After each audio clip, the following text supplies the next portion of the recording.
welcome back to another hour with Crowder with me, your host Crowder. Like, share, subscribe, and comment. And if you're already a subscriber, go ahead, ding the bell so that you can get all of my latest podcasts every Tuesday. My apologies to every single one of my followers and listeners about not having a podcast for last week. It was my mom's birthday. So I was doing a lot of stuff with my mom, and, we took her out to eat, got her a whole bunch of stuff. I got her a gun, those hollow points in it. She was cute little gun, little 38, it's purple, her favorite color. We were just doing a lot of stuff for her birthday, and I just felt like it was inappropriate to lessen her time so that I could do a podcast for you guys and just straight up, dealing with, my sister's passing away and everything. I just felt like family is more important than just getting a podcast. And then it wouldn't be fair to you guys to hurry up and just rush some stuff out, not getting all the information, not getting all the facts and everything straight for you guys just to push out an episode. It's about quality over here, not quantity. So whenever I don't do an episode, it's for a absolute good reason. And sometimes I just don't feel like doing an episode, or I just get mixed up in the hustle and bustle of work, and I just can't get one out. I still work. I don't get paid for this just yet. So, just be patient with me. I'm definitely trying to get the YouTube channel and the social media platforms and everything in sync so that you guys will always be up to date on what I'm doing, where I'm going, and what I'm going to be going over. I actually just did a podcast. It will not be coming out this week, but next week, with Malcolm Brown from the Too Strong Exposed podcast. We can go over a whole bunch of things in the Black community and figuring out what actually is the problem in the Black community. He's actually a good guy once you talk to him over an hour. I also did a live yesterday that I hope you guys caught up on. I will upload that to my YouTube page as well as my fan page on Facebook, and probably pieces and clips of it in my Instagram. I didn't leave you guys high and dry. I've been trying to double up on some things for you guys, but let's go ahead and get off into the show. I'm tripping over my words this morning. It's probably this coffee and this nicotine, and not nicotine from vaping, but nicotine from the patch. Yes, your girl is officially pretty much done with vaping. I'm so proud of myself. I wish I had that little thing that I could press to be like, whatever. But and I haven't drank in about 45 days, so I'm looking clear-eyed and bushy-tailed, and I'm on that coffee and those nicotine patches to better myself and, get some good things into my life instead of the shitty ones that I've been doing. But yes, let's go ahead and get off into the story. Recently, I think about 2 weeks ago, the Texas brothers go to jail.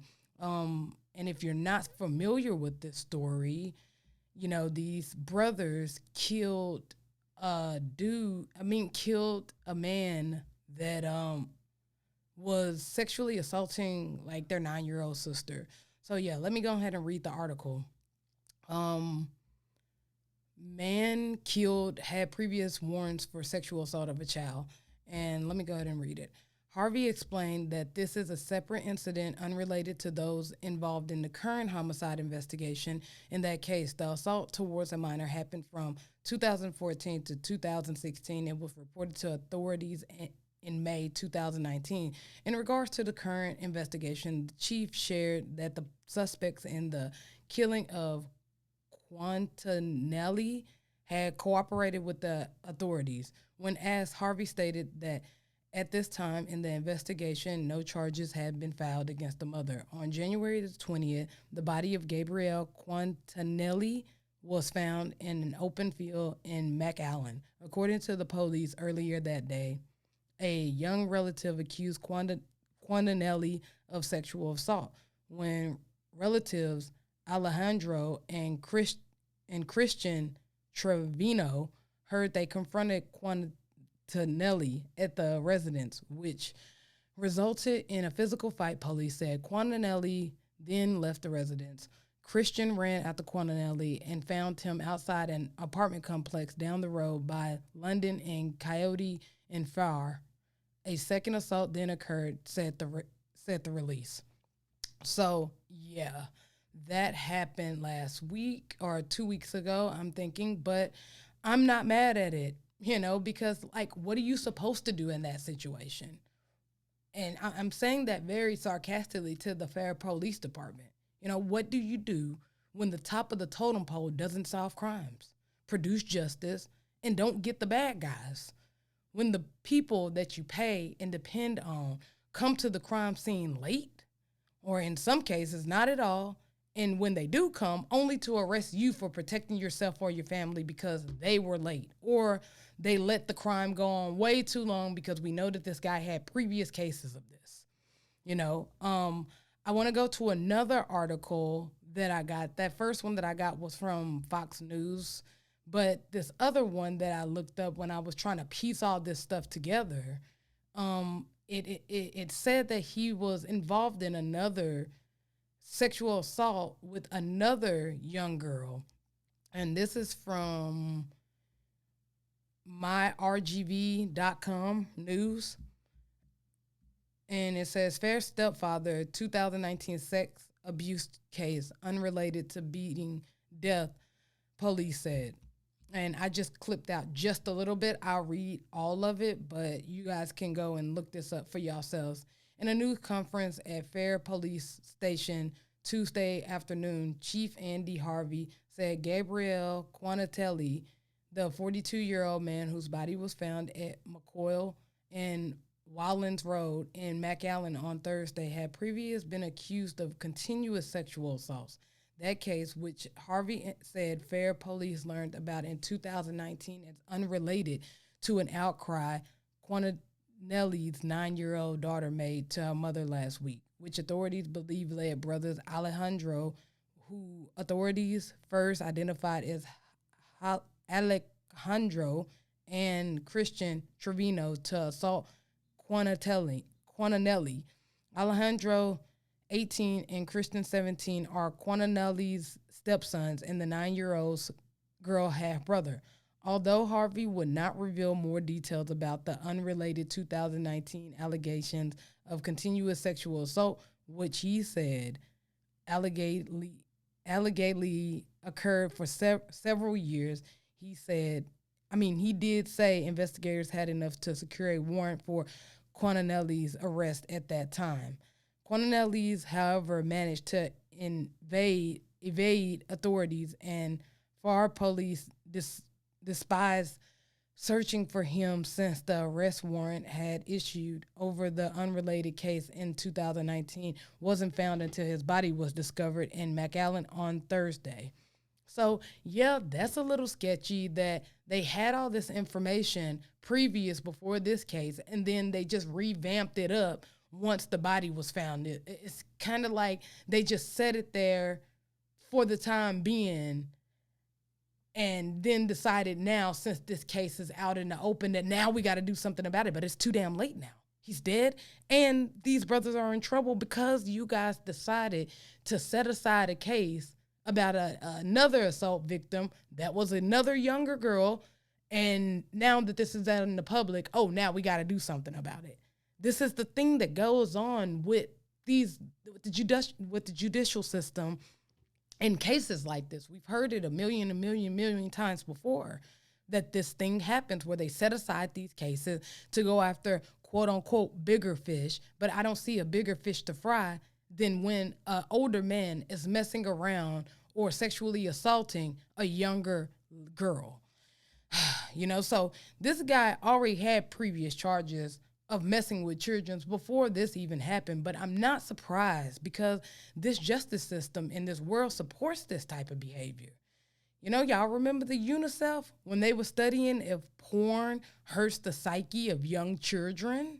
Let me go to that because they low-key scrubbed the internet of this. So I went to Snoops, and we all know that we just think the opposite of what Snoops tell us. But yeah, here's this. They say, Snoop says that, no, UNICEF didn't say blocking kids from porn violates their rights, which we know that they did. And then you go down to the bottom and it's like a UNICEF report says pornography is not always harmful to children, and blocking children from watching pornography online violates their rights. And they said that this was false, but that's absolutely true. I did a podcast back when I had co-hosts, and we was talking about that same instance, and they was a little funny style about it, but I know that pornography and children has no place in the same sentence together. And it was really funny because it's like, why are y'all studying something of that nature, that pornography does or does not hurt the psyche of a kid when they grow up, when we know that there's been studies about it hurting the psyche of adults past 25. So I just didn't understand why that was even like a thing to even, be over there studying. That's wasting of tax dollar money. Y'all could be over there studying so much more things that go on with kids, you know? And let's not, forget about Drag Queen Story Hour. Look at this pic. And don't forget about the Alan Walker and him trying to normalize the group MAPS, which is minor attracted people, with his book A Long Dark Shadow. Here go this right here, this book right here. I didn't get it because, you know. And then y'all remember this group right here? This group right here, NAMBLA, the National Association Man Boy Lover Association, or National American Man Boy Lover Association. This group is still alive and well. And, for people that don't think it is, here's something from Vice. And we all know Vice does a really good job of like going undercover and getting those, grimy stories. But here's what they said about it. What happened to NAMLA? Rumors of the death of North American Man Boy Lover Association are only slightly aggravated, our investigations found. It will likely be decades before this society can have an honest, non-hysterical conversation about kids and sex. A pedophile advocate who calls himself Eric Zellar. Where do these people come? If you're gonna make up a name, at least make it simple. Why gotta be extravagant? Eric Zellar told me earlier this month over Twitter direct message. Telazar claims to be a steering committee member of the North American Man Boy Lover Association, or NAMBLA, and is concerned about the organization's future. Isn't that rich? He's concerned about the organization dying, like it should die, along with all the people in it. His fears aren't unfounded. NAMBLA, once a visible advocate of pedophilia, doesn't feature heavily into what I call the online pedosphere these days. Membership numbers and group activities are difficult to pin down, but based on online research and conversations with alleged former members, as well as opponents of the group, both appear to have dwindled to nearly nothing. There are only a handful of people abstainingly still involved. A self-described former NAMBLA member who called himself Icarus told me on the anonymous pedophile chat site boychat.org. Some pedophiles now call themselves minor attractive person. MAPS. MAPS have their own language in pedosphere, which is divided into the boy love, sometimes abbreviated BL, and girl love communities, according to some anti-contact. MAPS, the ones who claim they would never try and have sex with minors and say they're devoted to a lifelong struggle against their own urges. NAMBLA would be considered a pro-contact group. Reformed pro-contactors Todd Nickerson, a member of the online group Virtuous Pedophiles, or VERPED, has ventured out into the light of day using his real name as the byline on stories he writes about his struggles not to offend. Nickerson, who dabbled in, that ad came up, dabbled in sympathy for NAMBLA before his conversation to the Ways of Anti-Contact, says prominent pro-contactors are cult leaders. They are the scary ones because they are fully invested in the message. They are smart and charismatic, and a lot of what they say is true, but they take it too far, Nickerson told me in an email. I despise what they represent and what they want to do, said another member of Virtuous Pedophiles who goes by the pseudonym Brent Matthews. He said NAMBLA members try to spin it so that they are fighting for children's right, but as I never seen children taking to the streets with signs demanding their rights to have sex with pedophiles. So yeah, that was an article from Vice, and that just proves that they never went anywhere. They just rebranded themselves. And that's a lot of what happens. And a lot of these old ideologies that we're trying to wipe off the face of the earth, such as white supremacy. A lot of people think that racism doesn't exist anymore, but it still does. It just rebranded itself, such as overseers of the plantation. They just became cops. Redlining, it didn't go away. They just say, oh, well, your credit score isn't high enough. Things such as discrimination in the workplace towards black people. They just blame it on things like, well, your hair is very unprofessional. My hair is kinky, and this is how I wear my hair. It's my natural state of my hair because I want to wear an afro to work instead of, my hair pressed out. Or, your clothes are too revealing. Oh, because I actually have ass and titties and you want the white girl that has nothing at all? That's the same thing that's going on here with NAMBLA. They just changed over to MAPS. So that's that. Now, I do want to point out a couple of things. Now, peep what they said about the former NAMBLA members now calling themselves MAPS. Remember I told y'all about Alan? He was trying to normalize pedophilia by softening the blow of the term. MAPS is just a nicer way of calling them what they actually are, which is pedophiles. They just said that most of the members from the organization is now calling themselves MAPS. So that just proves that they never went anywhere. They just reformed themselves. Another part of the article I want you guys to peep is that this other pedophile is giving his take on one of the more extreme pedophiles under the umbrella of pedophilia. He states, I despise what they represent and what they want to do, says another member of the Virtuous Pedophiles, who goes by the pseudonym of Brent Myers. He says that NAMBLA members try to spin it so that they're fighting for children's rights, but as I've never seen children taken to the streets with signs demanding their rights to have sex with pedophiles. Okay, so two very important things were said in that passage. The first one is that they try to spin the narrative as if they're fighting for children's rights, but are really just piggybacking off of the movement to get what they want. So that sounds familiar, doesn't it? Doesn't that sound like a similar situation that's been happening that I've been telling y'all about? Isn't that what MAPS, which is formerly known as NAMBLA, been trying to do to get into the LGBT community, but we've been kicking their ass out the community? Doesn't that sound like the situation that Alan Walker, when he went on that podcast, he's trying to push? That MAPS is no different than being trans because you can't help how you feel as long as you don't commit the act.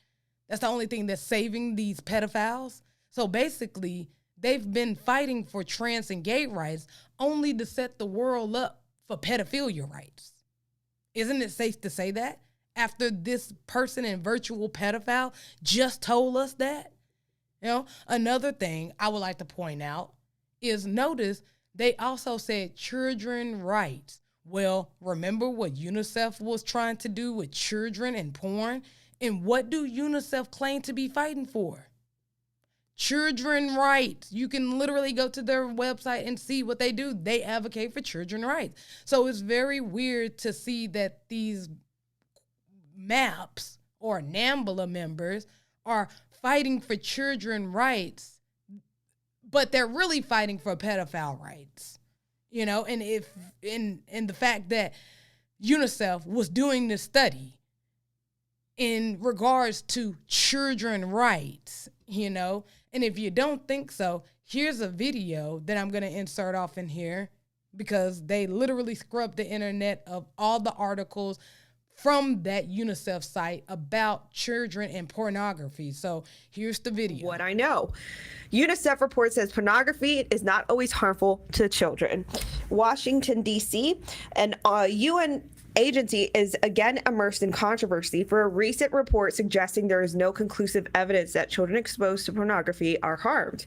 That's bogus. The report published by the UN's Children's Fund, UNICEF, addresses how government policy can be used to protect children from harmful, abusive, and violent content online. Its conclusion is based on a European study of 19 EU countries that found that most children who saw pornographic images were neither upset nor happy. In fact, how does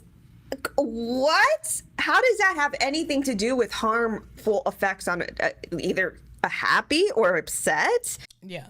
Shout out to Natalie Denise for still having that up. She does a lot of stuff with child trafficking and children rights, like the real children rights. And, you know, most of her proceeds go to those type of organizations to stop child trafficking. So shout out to Natalie Denise. She's here in Texas, Houston, Texas. She's done a lot of great stuff. Her page is prospering. I go there every once in a while just to get up to date on the things that's going on with children trafficking. So yeah, if you're listening to this, Natalie, you are loved and you are appreciated here in Texas, because we know that we here in Texas are right on the border of Mexico, which most of child trafficking come out of those areas of Mexico. Yeah. So, and I just want to say this. It's no shade, because I know that a lot of people be like, oh, she a bigot. You know, she going to be gay and a bigot and talking about this and that and that. No, I'm not doing that. I'm just saying that they're using us. They're using the LGBT community as the Trojan horse, and they're piggybacking off of the rights that we fight for, which is just rights to just be normal in this world, you know, feel comfortable and not get killed or not get bullied or not get discriminated in the workplace because of the lifestyle that we live. They piggyback off these MAP members. They piggyback off of our movement, and they slide in and they get what they want out of it, which is pedophile rights. Because it's hard to combat pedophilia if you support trans or you support gay, because it's all a lifestyle based off of how you feel. And because they feel the way that they feel, then you can't say, oh, it's okay for those people to feel the way that they feel, but not the way that we feel the way we feel. That's kind of how it is, you know? And I peep that. I'm not saying that it's anything wrong with being gay or trans or bi or queer or whatever you are in the LGBT community, but I'm saying that they're using us. You know, so it's no shade to my trans brothers and sisters in the LGBT community, but we have to be truthful and say that the trans movement and the gay movement and us fighting for rights and everything, even though that's not wrong, fighting for rights for us to be human in this world is not wrong. But because we fought for those rights and those movements did happen, one of the things that push this MAPS and NAMBLA stuff into existence. Because if you can convince the whole world that if a man has surgery, then he can be a woman, then you can also convince the whole world that a pedophile that doesn't commit an act of pedophilia isn't a pedophile. And speaking of scrubbing the internet, y'all seeing what happened with, you know, USA Today? You know, their post on Twitter. Remember these posts right here? Let me go to it. And this is from USA Today. USA Today faces backlash and deletes series of tweets which normalize pedophilia by claiming it is misunderstood and a condition determined in the womb. Okay, so here is just an excerpt that I took, and then I'm going to read some of the tweets that they said. USA Today was forced to delete a series of tweets after the paper was blasted for trying to normalize pedophilia by saying it's misunderstood and a condition determined in the womb, yet has kept the article available online despite the outrage. So here's some of the tweets from USA Today Live.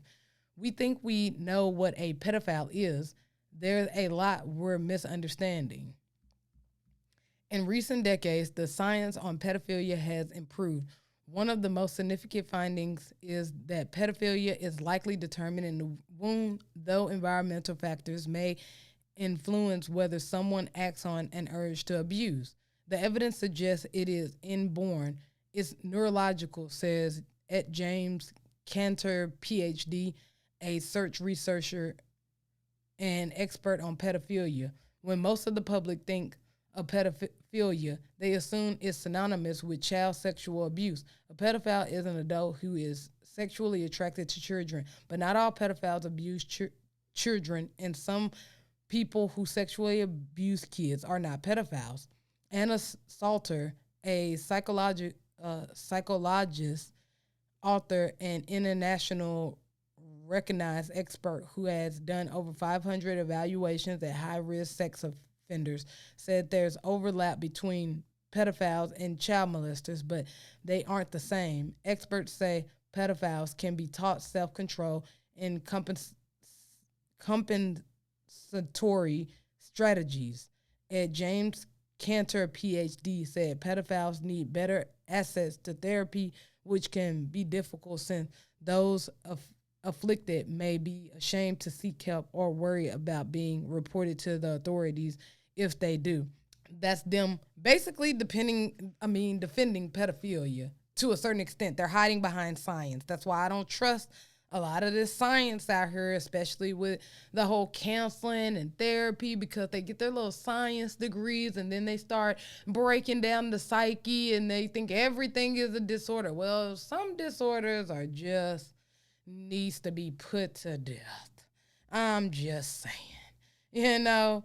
And so it's like, yeah, they literally they didn't scrub it, but they was kind of hinting at the fact that, oh, it's a behavior problem. Oh, it's a disorder. Oh, it's a disease. No, it's sick fucks that have these sick, weirdo fantasies and they want to do it with children.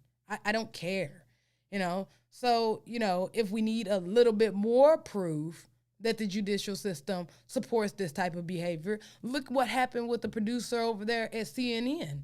Look what he was doing. Here we go, and this is Fox News. CNN fires senior producer charged with inducing minors for sex. Okay. The charges against Mr. Griffin are deeply disturbing. We learned of his arrest Friday afternoon and determined his employment Monday, a CNN spokesperson told Fox News Digital.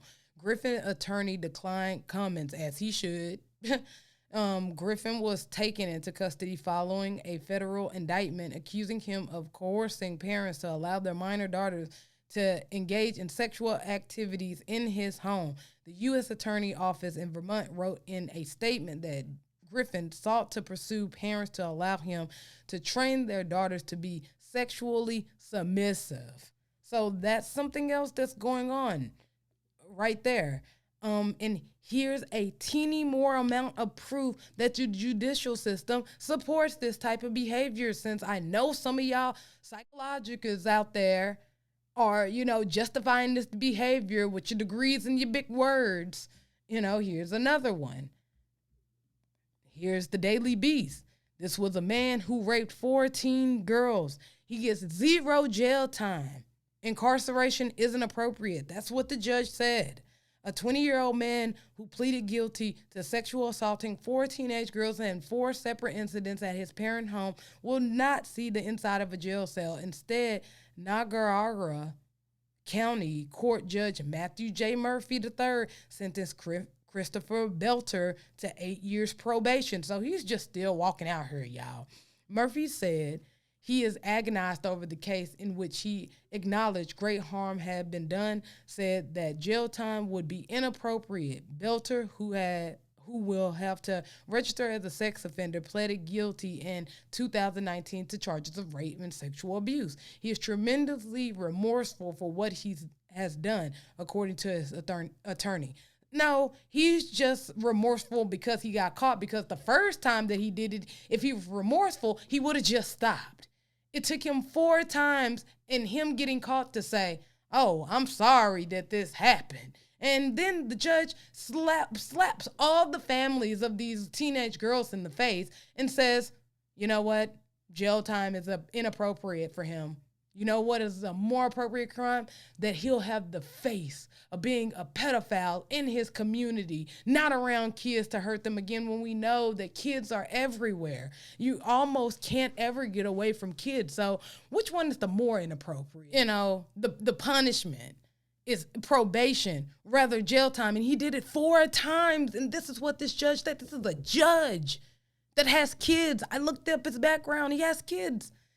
And if that was his kids that got sexually assaulted by this guy, he would not feel the same. Or, hey, maybe he would, because we know that the judicial system supports this type of behavior. I just gave y'all 3, 4, 5 incidents where these people do these type of sick crimes and they just go off scot-free, or they get a slap on the wrist, or we just never hear about anything about it again. So let's read the tea leaves of what's going on in the judicial system. You know, this is what the judicial system thinks of protecting children, because along with the Trevino brothers, who were just doing what the judicial system weren't willing to do, the system is failing these families, bro. And it's really sickening, you know? But shout out to the Trevino brothers. They got a whole GoFundMe account, and I'm definitely going to put something in there, because I do support that they killed this man, because that's what you're supposed to do. You're supposed to have that type of honor in your family, to beat up, kill, do whatever you have to do to protect your family, especially the girls in your family. And, you know, I want the Black community to follow this blueprint. What the Trevino brothers did is what I would like the blueprint to be for the Black community as well. Sometimes the police don't need to be called. Sometimes mob justice is needed. And the no snitch rule, that's when it should be implied. When the cops come around asking where the body is to this pedophile, that's when the no snitch rule comes into play. When they ask, where are the killers to the person that killed this pedophile that was in the community? Because pedophiles just don't stop at home. No, they go and they hunt for other kids in the community as well. That's when the no snitch rule should be implied. When they're asking for the killers, when they're asking for where's the pedophile body, that's when the no snitch rule needs to be implied. But it's going to take the Black community getting back to our roots of it takes a village to raise a child approach. Because one of the reasons that our men don't make these moves that the Trevino brothers made is for fear that if they do make this move, their families won't be taken care of when they have to possibly go do time for protecting their family. I want to introduce this blueprint to the community. You know, I've been wanting to introduce this plan to my family as well. And I call it the BCP, which is the Black Church Plan. And before you guys boo me off the podcast, because I know everybody into their crystals and into their spirituality bag now, you know, hear me out. I've realized that the Black church and Black people are never going to leave religion or the church alone. You know, there will always be some form of religion in our community, because we are people of moral stature, despite what the news want to portray about us, despite what Black conservatives want to portray about us, and despite what white conservatives and or liberals want to portray about us in the news, social media, movies, books, all of that, you know, stuff. And all of that is fine. It's fine that we have the church there. But I've realized that the blueprint of the church isn't a bad thing, you know? We just used it wrong. Black people, we need 3 things to go forward. And the 3 things that it happens to be are the 3 things that the Black church already does. That's congregate, which is meeting up weekly, tithing, which is giving money to a cause, and following the rules in the Bible, which is basically a moral stance that, you know, we've all decided on in the Bible or whatever. You know, so with the congregation or congregating, the church meets up every Sunday and sometimes throughout the week to talk about the goodness of Jesus, and that's fine. But we could also use the church in some of that time to talk about things like financial literacy, you know, martial arts for women and children, and strategies to combat some of the problems that are in the hood that we have. Tithing. The church members give 10% of their income to the church to do whatever the church does with it. Now, You can go off of your TD Jakes, your Fellowship West, or whatever. They're pretty big churches. I don't know what these big churches do with their money, and I'm not pocket watching. I know what my church does, even though I don't go to church anymore. I still claim that I have a church home. He's a good man. My pastor actually still has a job, so he doesn't take any proceeds of the church's money to pay himself. He actually pays back into the church with things like book bag giveaways during the beginning of the school year, helping the homeless, so on and so forth, things like that. But just imagine what we could fund and build if the 10% of what we gave to the church goes towards fixing the community. Just imagine where we would be as the Black community if we did that for just 5 years, or hell, just did it for a year. If all the churches in the hood decided that for 1 year, we're going to have one main place to go to, just divvy it up to about 3 churches that we're all going to go to, shut down the other 50 churches that's in the hood, and we're just going to migrate to these 3 churches, and we're going to pay rent to the church. We're going to keep the lights on. We're going to keep all the stuff that we've been doing for the church. But the rest of it, we're going to put that towards putting money back into the Black community. Just imagine what we would do. We wouldn't even be worried about reparations right now if we did that, because our schools would be better quality. Our roads would be better quality. The homelessness around the hood would be fixed, because we would be putting our own money and time back into the community with that 10%. 10% sounds like a lot, but it's really not a lot. Even if you just do 10% of one check of the month. And we're talking about 50 churches, which would total out to be, probably about 3,000 members. If 3,000 members put 10% of one paycheck and put that towards the community, that would be major. So I would like that to happen, Then talking about the morals, now there's 2 sets of morals in the church. There's the one that you talk about, and that's like your 10 commandments and stuff like that. And then there's the unwritten ones. So the 10 commandments are the ones that we know about. Those are the written morals of the church. And then there's something like not leaving during the altar prayer. It's the unwritten one. So we need those same things in the community. We know that can't nobody talk about my sister, but me. That's one of the written rules of the unwritten rules of the Black community. So we used to have like the unwritten rules, but now the people that have infiltrated our community have convinced other Black people that was on code to break those unwritten rules. And now just anything in the Black community goes. So we need a new code. We need to get back to our unwritten rules of the Black community so that we know who's who.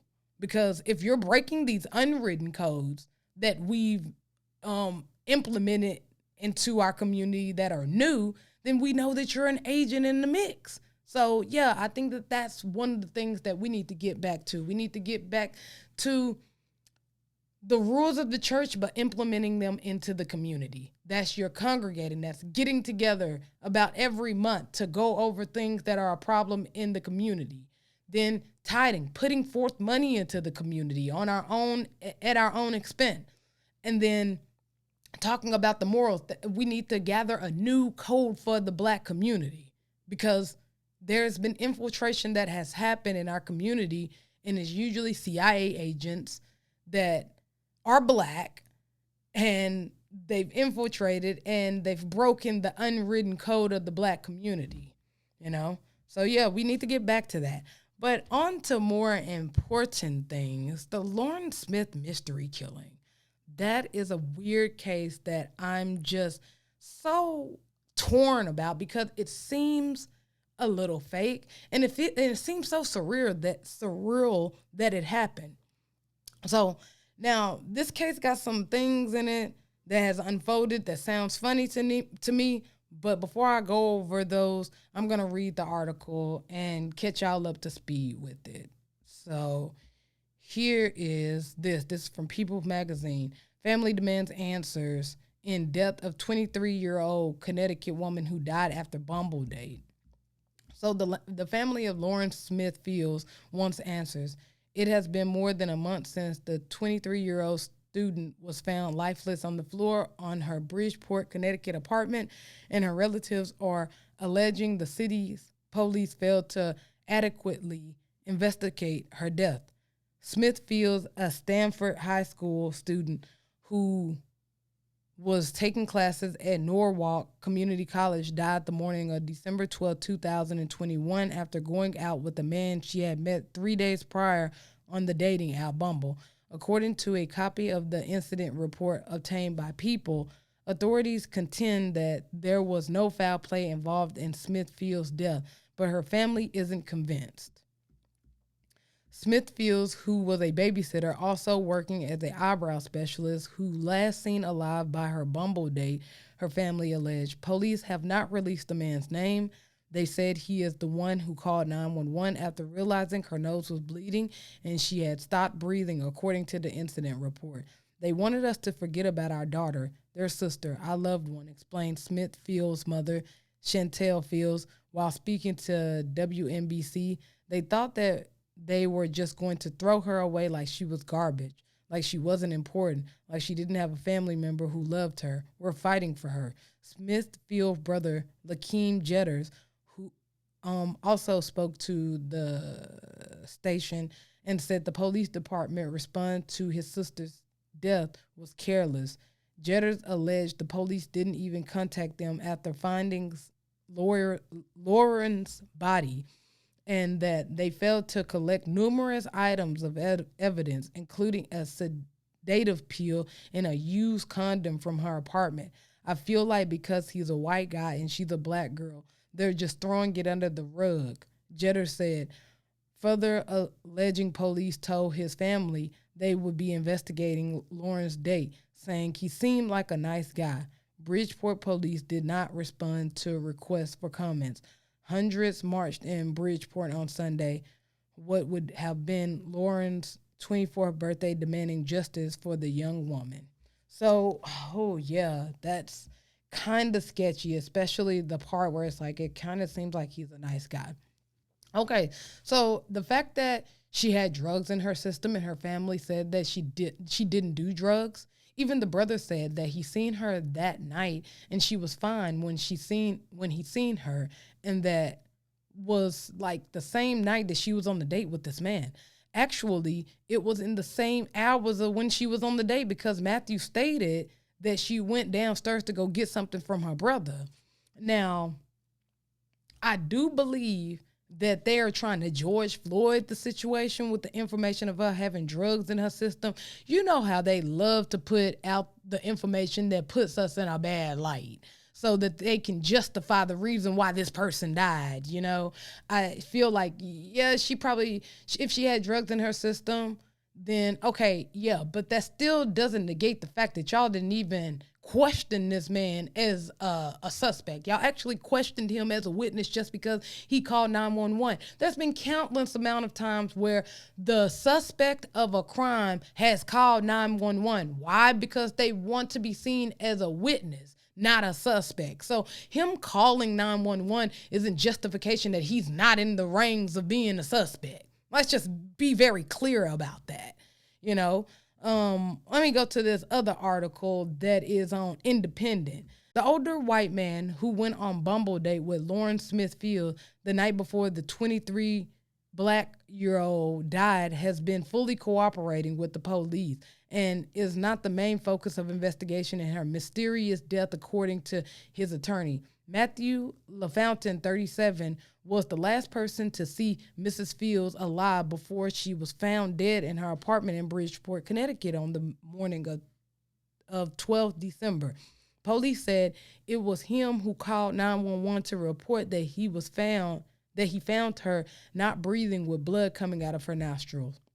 Mr. LaFountain has remained silent ever since, while Mrs. Smithfield's family have demanded answers and questioned the police department refusal to even ever consider him a person of interest. 6 weeks on from her death, the medical examiner finally revealed on Monday that her cause of death was an overdose of a cocktail of drugs, including fentanyl, prescription medication, and alcohol.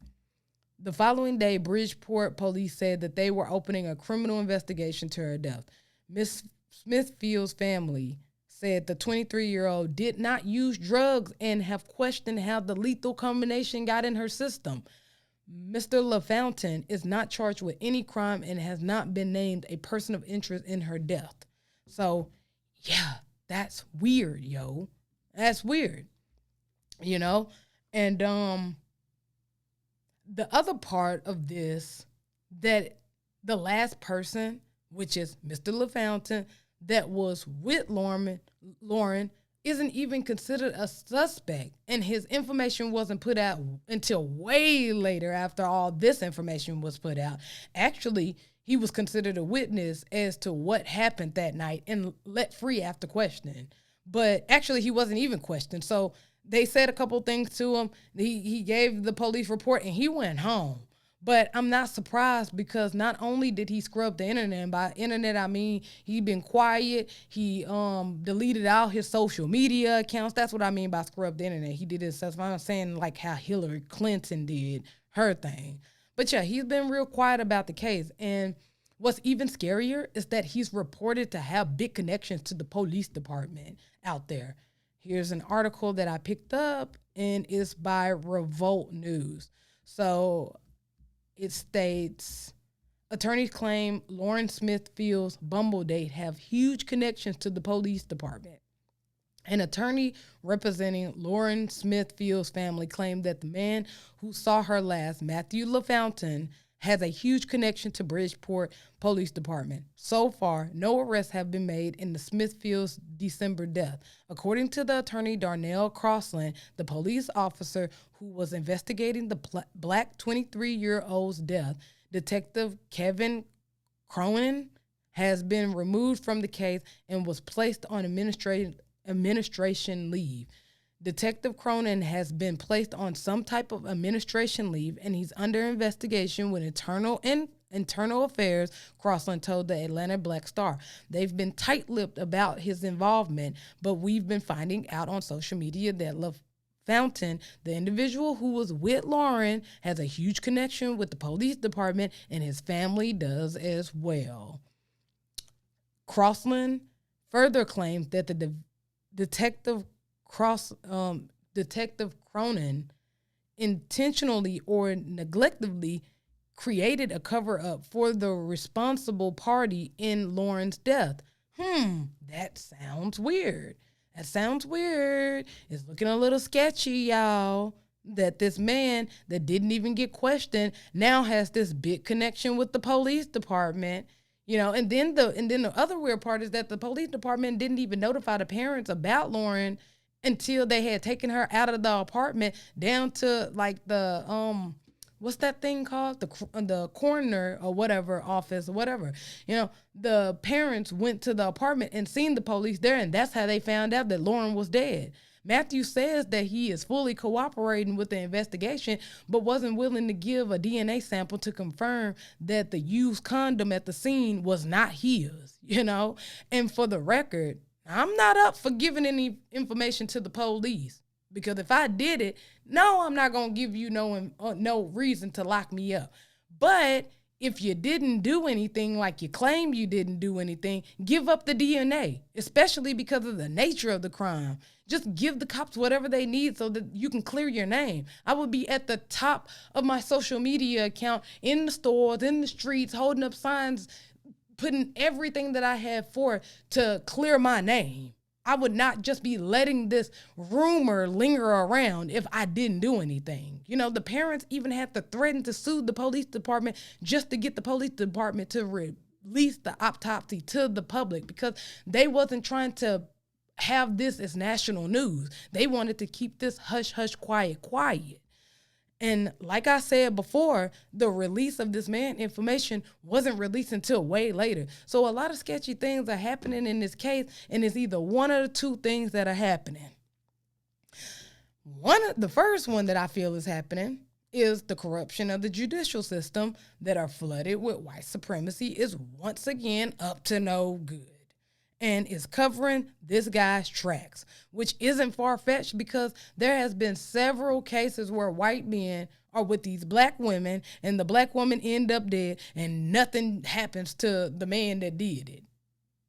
Nothing happens. They don't go to jail. They don't get questioned. Nothing happened. They just lollygagging, free to the world. Especially when the white man has police connection or is a policeman himself. And to give y'all some little proof, y'all remember this case right here? Let me bring it up real quick for y'all. Y'all remember this case? Hold up, it's loading. Okay, this is with Black Enterprise. This is a married white cop who killed the black woman after she ended the extramarital affairs, and he pled guilty. Here you go. A white former police officer in Oxford admitted to killing a former lover, a black woman, after she ended the relationship between the two and then threatened to tell his wife of the affairs, has agreed to plead guilty to the crime. According to the Daily Journal, former police officer Matthew Keene, 38, to avoid the death penalty, will admit to killing his girlfriend, with whom he was having an intimate affair with back in May 2019. The former police officer Keene, who was married at the time of the killing, was accused of shooting his black girlfriend, Dominique Clayton, 32, while she was sleeping on May 19, 2019. The 40-year-old Keene, who was originally charged with capital murder, is expected to accept a plea agreement on Friday. As part of the agreement, in exchange for pleading guilty to the killing, the state will take the death penalty off the table and recommend that the former police officer be sentenced to life in prison. So there you go. Police connection and getting a deal. That happens a lot with these type of cases. See how all these police that get caught up in these type of situations still get some type of leeway, even when they found guilty. Peep the second thing that they always try to do. They slid in there. Well, she knew that he was married. They was having an affair. She was about to get ready to tell, so we shouldn't feel too bad because this woman was nothing more than a hoe, breaking up a happy home. No, this man got scared and killed this woman, just like this Bumble date dude did with the Lauren case. So then we ain't even gonna get into the fact that, we have proof that the police department is compromised. Remember what Michael German told us and what Joseph Moore told us about white supremacy in the judicial system and in the police department? In case y'all forgot, here we go. Here's what, what's his name? Joseph Moore said, an Army vet who risked his life to expose who was in the KKK. Here's just a little excerpt of what he said. Today, he and his family live under new names in Florida subdivision of the Manicure Lawn where his kids play in the street. Geese wander slowly between man-made lakes, apart from testifying in court. The 50-year-old has never discussed his undercover work in the KKK publicity, but he reached out to a reporter after the Associated Press published a series of stories about white supremacists working in the Florida's prison that were based in part on records and recording detailing his work with the FBI. The FBI wanted me to gather as much information about these individuals and confirm their identities, Moore said of the law enforcement officers who were active members of or working with the Klan. From where I sat with the intelligence laid out, I can tell you that none of these agencies have any control over any of it. It is more prevalent and consequential than any of them are willing to admit. That's what Joseph Moore said. Now let's get to what Michael German said.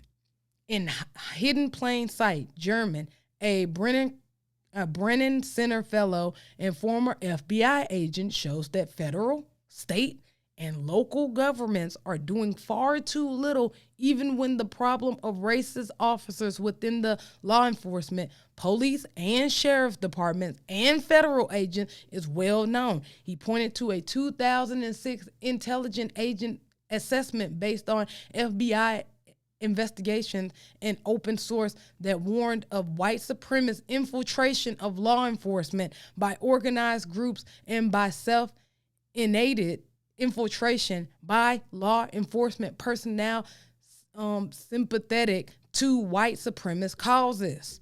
So it's there. It's there, people. These are two men that have been in the ins and outs of the Klan under FBI agents under the disguise of white supremacists.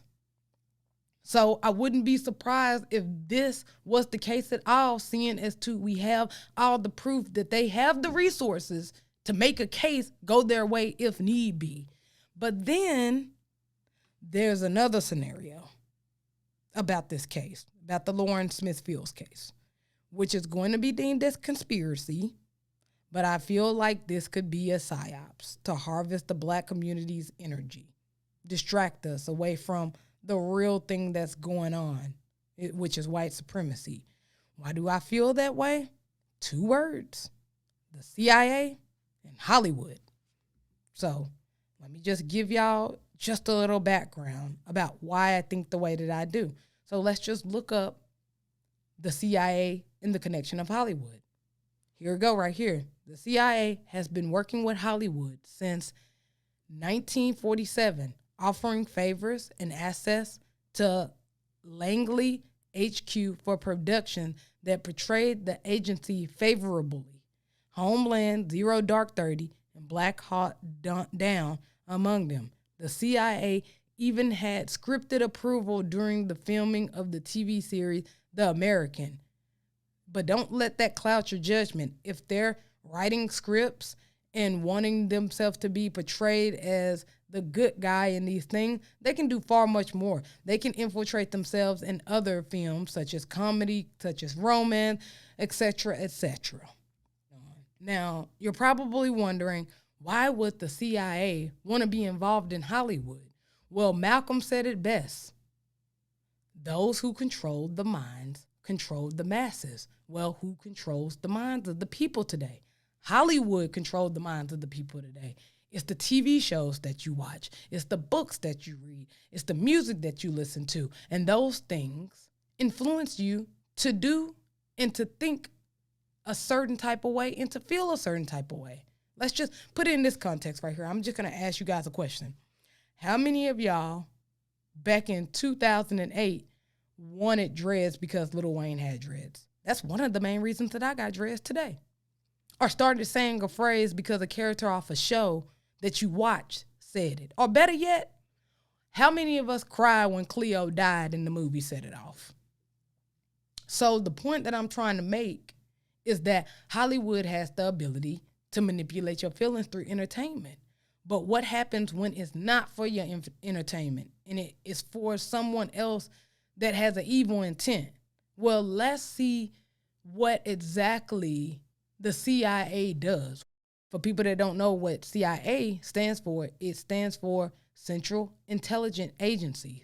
And the Central Intelligence Agency collects, evaluates, disseminates vital information on economy, military, politics, science, and other developments abroad to safeguard national security. Okay. I feel like it's safe to say that the CIA is in Hollywood to collect, evaluate, disseminate vital information on economics, military, politics, science through the guise of entertainment through Hollywood to implant certain ideas in our mind, to control our mind and manipulate our feelings, you know? So that means that they have the ability to not only do it in Hollywood, but social media as well, with news as well, such as these type of stories. Because even if the whole thing was a cover-up, it's a very sloppy cover-up. You know, they left evidence there. They didn't clean the scene up before the family got there. Hell, the family found the condom. The family found the sedative pills. The family found the blood on the bed. The family found all this, and it sounds like it's just a really sloppy job. And it seems like it's purposely sloppy. That's where I'm getting the whole psyop thing from. Is that they're creating this story about this black girl and this white man to harvest the energy, get the black community riled up so that we constantly put our energy and our eyes on this situation, and they do something else behind the scenes. It's no different than when back in the old days they would give out free bread to the peasants of society and have gladiator fights. They would have entertainment. They would create entertainment for the peasants of society, and then they would be in their castles with other kingdoms making up rules to implement into society to better the kingdom, the rich. This is what's happening. I feel this is probably just another scenario that's happening, that this whole Lauren Smith Fields thing is a psyop, or if it's not a psyop, this is just another white supremacy thing that's going on in the police department, in the judicial system, and we're never going to get down to the bottom of it because people like Homeland Security, the FBI, the CIA, of those, the alphabet, societies or the agencies won't admit that there's white supremacy off in their system, or it's a psyop, and they're intentionally creating these to harvest energy from the black community. Some of these stories that we've heard within the past year has been so surreal and strange. It's like if I was to tell someone in 2000 what 2020 would look like, it would almost sound like a movie. Kind of like a movie that Hollywood created that the CIA has influence. Just like the Lauren Smith Field case.